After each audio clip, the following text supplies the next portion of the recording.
likod. Ito yung bukasan ng likod. Pipindutin ka lang dito. Ayan.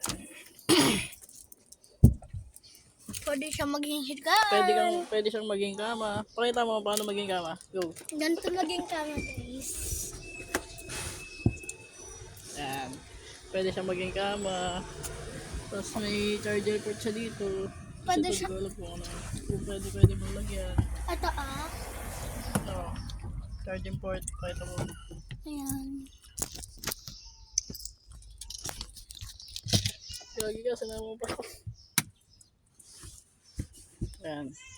Tapos, may libre siyang payong. Alis ka dyan. Okay. Sususi. Tapos may spare tire siya, guys. So, may spare tayo siya.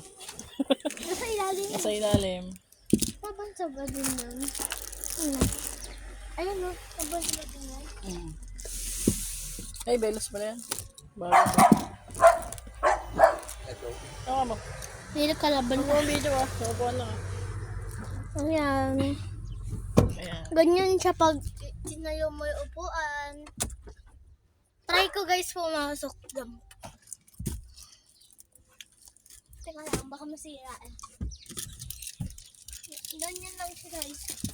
Pwede mo siya yung upuan na to. Pwede yung mga inggan. Yeah. Ganda talaga. Ano masasabi mo sa mga followers natin? Guys, mag-subscribe din kayo para may pambili kayong kotse na ganito.